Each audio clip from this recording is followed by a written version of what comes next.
রাজধানীর একটি অভিজাত হোটেলের দোতলায় বন্ধ দরজার আড়ালে কি হচ্ছিল সেটা বাহিরের কেউ জানতে পারেনি, কিন্তু ভেতর থেকে বেরিয়ে আসা একজন নেতার মুখ দেখে বোঝা গেল কিছু একটা গোলমাল হয়েছে। তার কপালে বিন্দু বিন্দু ঘাম, চোখে উদ্বেগের ছায়া। মুখ থেকে শুধু একটাই কথা বেরোলো, আজকে অনেক কঠিন আলোচনা হয়েছে। এরপর তিনি দ্রুত গাড়িতে উঠে গেলেন। এই দৃশ্যটা দিয়ে শুরু হলো বাংলাদেশের রাজনীতির একটা নতুন অধ্যায়ের, যেখানে মিত্র হয়ে উঠছে শত্রু আর শত্রু হয়ে উঠছে মিত্র। গত কয়েক সপ্তাহ ধরে যা ঘটছে সেটা রাজনৈতিক বিশ্লেষকদের অনেকেই হতভম্ব হয়েছেন। জামাত ইসলামী যে 11 দলীয় জোট নিয়ে এতদিন মাঠে ছিল, সেই জোটের ভেতরে এখন চলছে এক ভয়ঙ্কর টানাপোড়েন। বাইরে থেকে দেখলে মনে হয় সব ঠিক আছে, নেতারা একসাথে ছবি তুলছেন, হাত মেলাচ্ছেন, মঞ্চে দাঁড়িয়ে ঐক্যের কথা বলছেন, কিন্তু পর্দার আড়ালে যা চলছে সেটা জানলে আপনার চোখ ছানা বড়া হয়ে উঠবে। গল্পটা শুরু হয়েছিল বেশ কিছুদিন আগে। জামাত ইসলামী তাদের জোটকে আরও শক্তিশালী করতে চেয়েছিল। তারা বুঝতে পেরেছিল শুধু ইসলামী দলগুলো দিয়ে সারা দেশে সব জায়গায় প্রভাব বিস্তার করা কঠিন। বিশেষ করে তরুণ প্রজন্মের কাছে পৌঁছাতে হলে নতুন মুখ দরকার, নতুন ভাবনা দরকার। আর ঠিক তখনই তাদের নজরে পড়ল এনসিপি। জুলাই গণ অভ্যুত্থানের পর এই দলটির জনপ্রিয়তা তরুণদের মধ্যে বেড়েছে বলেই জামাতের নিজস্ব জরিপ বলেছে। তাদের হিসাব এনসিপির জনসমর্থন প্রায় 6% কাছাকাছি। এটা খুব বেশি না হলেও একেবারে ফেলনাও না। শুধু এনসিপি নয়, জামাত আরও দুটো দলকে জোটে আনতে চাইল। কর্নেল অলির নেতৃত্বাধীন এলডিপি এবং এবি পার্টি, 3টে দল মিলিয়ে মোট 40টি আসন ছেড়ে দেওয়ার সিদ্ধান্ত নিল জামায়াত। এর মধ্যে এনসিপি পাবে 30টি, এলডিপি পাবে 7টি, আর এবি পার্টি পাবে 3টি। কাগজে কলমে হিসাবটা খুব সোজা মনে হয়, কিন্তু আসল সমস্যাটা শুরু হলো যখন প্রশ্ন উঠল এই 40টা আসন কে ছাড়বে। জামাতের প্রস্তাব ছিল সবাই মিলে ভাগ করে দেওয়া। তারা বলল, আমরা নিজেদের ভাগ থেকে 16টা ছাড়ব। ইসলামী আন্দোলন বা হাত পাকা তাদের ভাগ থেকে 16টা ছাড়বে, আর বাকি ছোট দলগুলো মিলে 8টা ছাড়বে, মোট 40টা। অঙ্কটা সুন্দর, কিন্তু এখানেই ঘটল একটা বিস্ফোরণ। চরমোনাই পীরের দল ইসলামী আন্দোলন বাংলাদেশ সরাসরি এই প্রস্তাব প্রত্যাখ্যান করল। তাদের কথা খুব স্পষ্ট, এনসিপিকে আনার সিদ্ধান্ত জামায়াতের, তাদের সাথে কোনো পরামর্শ করাই হয়নি। উল্টো তাদের আপত্তি সত্ত্বেও এই দলগুলোকে জোটে ঢোকানো হয়েছে। তাহলে এখন এদের জন্য আসন ছাড়তে গিয়ে তাদের বলি দেওয়া হবে কেন? তাদের নেতারা বলছেন, অতিথি এনেছেন আপনারা, বিল মেটাবেন আপনারা, আমাদের পকেটে হাত দেওয়া যাবে না। এই বিদ্রোহের পেছনে শুধু আসনের হিসাব নেই, আছে গভীর ক্ষোভ, আছে অপমানবোধ।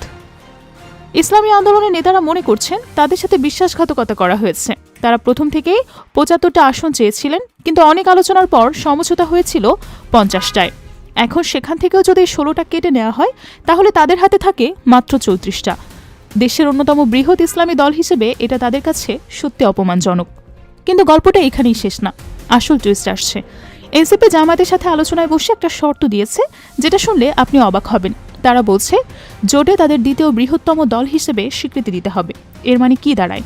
এর মানে হলো ইসলামী আন্দোলনের চেয়ে তাদের অন্তত একটা আসন হলেও বেশি দিতে হবে, না হলে তারা জোটে আসবে না। এটা শুনে চরমোনাই পীরের দলের নেতারা রীতিমতো ক্ষিপ্ত হয়ে গেছেন। ইসলামী আন্দোলনের জ্যেষ্ঠ নায়েবে আমির সৈয়দ ফয়জুল করিম সাংবাদিকদের সামনে যে প্রশ্ন তুলেছেন, সেটা এখন রাজনৈতিক মহলে আলোচনার কেন্দ্রবিন্দু।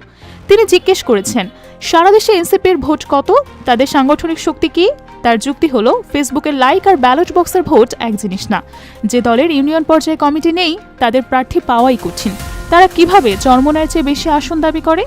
এই প্রশ্নের উত্তর জামায়াতের কাছে আছে, কিন্তু সেই উত্তর চরমোনাই মানতে রাজি না।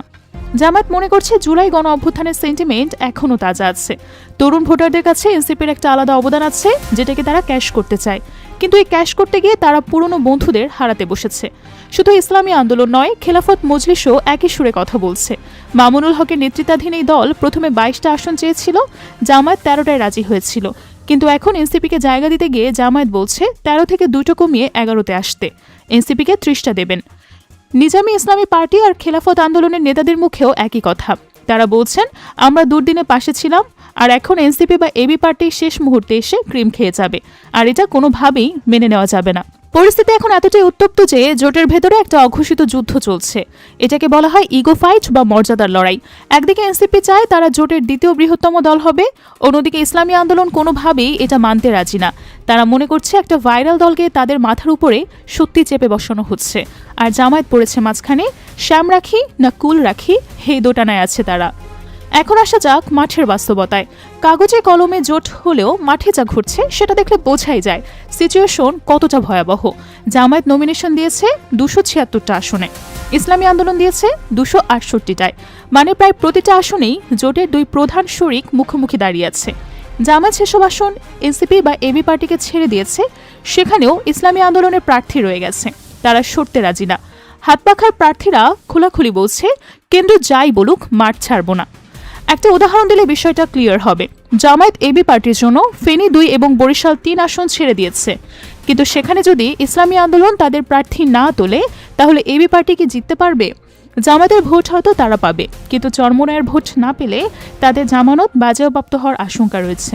এটা জামায়াত জানে, কিন্তু তারপরও তারা এনসিপিকে ছাড়তে পারছে না, কারণ তরুণদের ভোট হারানোর ভয় তাদের আছে। জামায়াতের নিজস্ব হিসাব বলছে 248টা আসনে সমঝোতা হয়ে গেছে, কিন্তু বাকি 52টা আসনে এখনও মারামারি চলছে। এই 52টা আসনে জামায়াত জরিপ করে প্রার্থী ঠিক করতে চায়, কিন্তু ছোট দলগুলো এই জরিপ মানতে নারাজ, কারণ তারা জানে জরিপ হলে এনসিপি বা জামায়াত এগিয়ে থাকবে, তাদের বাদ পড়তে হবে। এখন সবার চোখ 20-30-এর দিকে।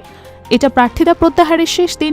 এই তারিখের আগে যদি সমঝোতা না হয় তাহলে আমরা হয়তো দেখব অনেক দল জোট ছেড়েই চলে যাচ্ছে।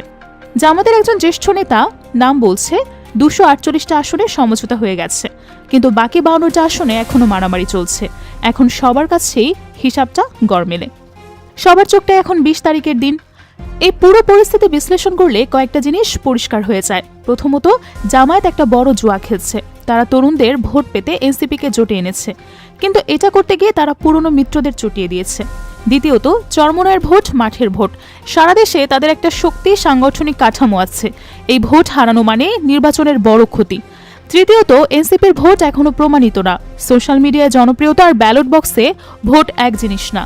শেষ পর্যন্ত কি হবে সেটা এখনো স্পষ্ট না। হয়তো একটা আংশিক সমঝোতা হবে, কিন্তু আসনের জোট হবে। কিছু আসন উন্মুক্ত লড়াই হবে, আর সেটা হলে লাভবান হবে তাদের প্রতিপক্ষ, কারণ ভোট ভাগাভাগি হলে মাঝখান থেকে তৃতীয় পক্ষ জিতে যাবে। এটা রাজনীতির সাধারণ অঙ্ক, কিন্তু এই সাধারণ অঙ্ক বুঝতে গিয়ে জামায়াত এখন কঠিন পরীক্ষার মুখেই পড়েছে। এখন আসা যাক মাঠের বাস্তবতায়। এখন বোঝাই যাচ্ছে আগামী কয়েকদিন বাংলাদেশের রাজনীতিতে অনেক নাটকীয় ঘটনা ঘটতে পারে। জোট টিকবে না ভাঙবে সেই উত্তর আমরা পাবো 20 তারিখের দিকে।